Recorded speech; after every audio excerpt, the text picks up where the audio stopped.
जी क्या नाम है?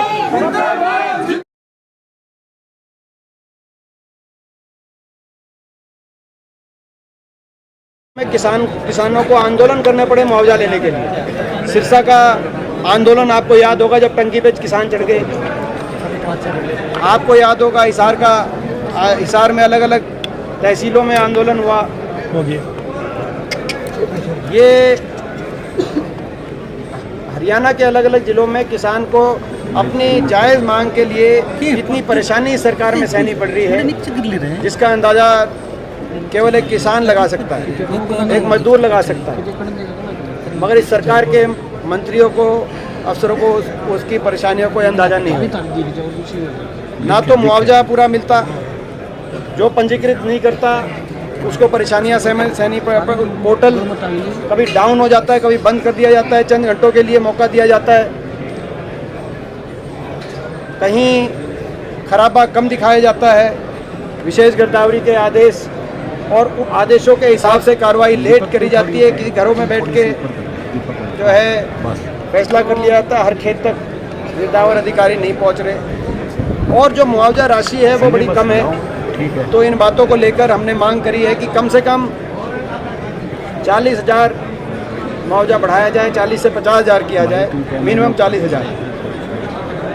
खराबा जो हुआ है उसका आकलन किसान के हक में किया जाए, विशेष गिरदावरी तुरंत इस पे आगे कार्रवाई की जाए पूरे प्रदेश में और रोहतक जिले में भी।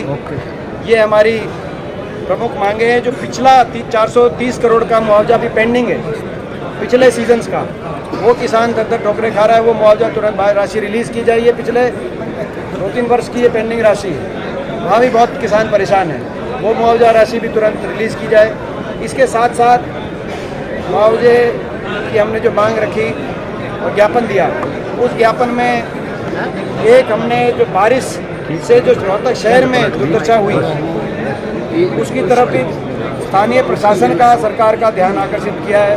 क्योंकि ये रोहतक के अंदर जब कांग्रेस पार्टी की सरकार थी हमारी, तब ऐसी स्थिति बन गई थी कि 5 मिनट के अंदर ये समय तय कर दिया गया था कि कोई बारिश होती थी तो 5 मिनट में ड्रेनेज सीवरेज के माध्यम से पानी क्लियर हो जाता था और एक आधुनिक शहर का एक रूप रोहतक ने धारण किया था जब हमारी सरकार थी। ऊपर जाली अब इस सरकार में 10 साल की सरकार के बाद यही रोहतक आज जब बारिश हुई आधे पौने घंटे, तो इस रोहतक में कितनी जगह पानी का जल भरा हुआ शहर के अंदर, कितनी मार्केट्स में दुकानों के आगे जल भरा हुआ, वो आप लोगों ने, पत्रकार साथियों ने भी उस बात को अच्छे से देखा। ऐसा लगता था कि फ्लड आ रहा हो। ये जो इन्हीं के सांसद, इन्हीं के पूर्व मंत्री पे आरोप लगाते थे कि 300 करोड़ रुपए अमृत योजना में घोटाले की भेंट चढ़ गया। रोहतक शहर में जो 300 करोड़ रुपए आए थे, ये आज उसी जो है वही नज़ारा आप लोगों ने देखा। ऐसा लगता है कि अगली बार बारिशों में अगर 2-3 बारिश आ जाएंगी तो रोहतक की ऐसी स्थिति होगी कि वो जो 300 करोड़ रुपए कहाँ लगे रोहतक में, वो कश्तियों पे गोताखोर भेजने पड़ेंगे। गोताखोर डुबकी लगा के ढूंढेंगे। एमपी साहब, आपने कहा कि प्रशासनिक 300 करोड़ रुपए कहाँ गए, मगर वो नज़ारा आपने देखा है। 10 साल की सरकार के बाद, कार्यशैली के बाद ये रोहतक की दुर्दशा का नज़ारा के लिए कोई जिम्मेदार है तो ये सरकार जिम्मेदार है। लेकिन प्रशासन अपने स्तर पे जो कर सके, हमने प्रशासन को भी उसके बारे में भी हमने अपनी मांग जो पूरे प्रदेश तक दूसरा रोहतक शहर में भी बारिश से जो हुई उसके संबंधित हमारी दो विषय से हमारे ज्ञापन। दीपेंद्र जी, इस तरह के गबन और सामने आया है। जो पिछले साल का मुआवजा था उसमें ऐसे किसान हैं जिनका खाता अलग है, उनका बैंक अलग है, फिर भी पैसे रिलीज कर दिए गए हैं। ऐसे भी हैं और बहुत से ऐसे भी किसान हैं जिनको मुआवजा ही नहीं मिला। उनकी हर चीज़ इन ऑर्डर है, लेकिन दर ठोकरे खा रहे हैं। तो ये अपने ज़िले में ही दोनों उदाहरण आपको मैं दे दूंगा, कहते हैं जो है ऐसे किसानों के। तो ये स्थिति है। लेकिन बीजेपी के और आपने एक और चीज़ देखा, हमने बार एक और बात उठाई, जो ये बीमा योजना है। बीमा योजना की जो कंपनियां हैं इन 10 वर्षों में, जब से बीमा योजना लाई सरकार, उनका शेयर प्राइस 4 से 5 गुना बढ़ गया और उनका मुनाफा देश में सबसे ज़्यादा मुनाफे वाली कंपनियों में से है। तो ये क्या किसान का बीमा वालों का सबसे ज़्यादा मुनाफा जो सरकार उनको दिलवा रही है, तो क्या इस बात पे नियंत्रण करने का सरकार को नहीं सोचना चाहिए? सरकार किसान को मुआवजा दिलवाने के हक में सरकार चले, सरकार की नियत उन कंपनियों को मुनाफा दिलाने की ना हो। लेकिन सरकार ये कह रही है सर, एक दाने का जो नुकसान हो उसका मुआवजा देंगे। भूपेंद्र सिंह हुड्डा की सरकार में 2-2, 5-5 रुपए के चेक मिले हैं।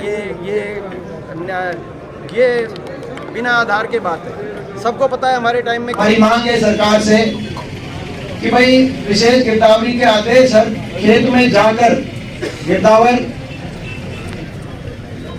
गिरदावरी करें, नुकसान का खराबा लिखें और किसान के हक में लिखें। किसान के खिलाफ ना लिखे, किसान के हक में लिखे, किसी घर बैठ के ना लिखे, गांव खेत में जाके लिखे। हमारी ये मांग है। और ये भी प्रेस के माध्यम से मैं चेतावनी देना चाहता हूँ। 2 दिन पहले मैंने सारे अफसरों से बात करी, सारे किसानों के साथ, तब भी मैंने वो चेतावनी दी थी, आपने देखा होगा। और आज भी ये खुली तौर पे जो है चेतावनी मैं देना चाहता हूँ। ये मौका है मदद करने का। इलेक्शन का बिगुल बच चुका है। सारे अफसर कान खोल के सुन लें। हरियाणा प्रदेश के आपने शपथ लोगों की सेवा करने के लिए ली है। आप लोगों की सेवा करें, आपकी कलम चले तो खराबा नोट करने से लेकर और जल्दी से जल्दी मुआवजा डिस्ट्रीब्यूट करने तक अगर चले तो किसान के हक में चले, ये आप नोट करें। और हम जागरूक विपक्ष की तरह एक एक अफसर का हम ये कार्य देखेंगे, बड़े नजदीकी से हम उस पे ध्यान रखेंगे कि कौन किसान के और गरीब के हक में अपनी कलम चला रहा है और कौन किसान और गरीब का हक काट के जो है काटने का काम कर रहा है। और ऐसे अफसर जो किसान और गरीब के हक को काटने का काम करेंगे अपनी कलम से, कल को सरकार जब बदली जाएगी तो ऐसे अफसरों को अपना हिसाब किताब देना मुश्किल हो जाएगा। आज क्योंकि कोई हम जो है तो किसी के तो ये एक बात आज हम पूर्ण रूप से कहना चाहते हैं, क्योंकि अफसर समझ लें कि भी अब तो सरकार उनको कितना ही मना करे, कितना ही सरकार ढीला काम करे, अफसर कम से कम अपनी कार्रवाई ये सोच के करें कि भाई सरकार तो आनी जानी है, उनको तो काम करना है। तो अपना ये बात सोच के अपने दिमाग में अफसर सारे नोट करें। ये भी कहना चाहते हैं साथ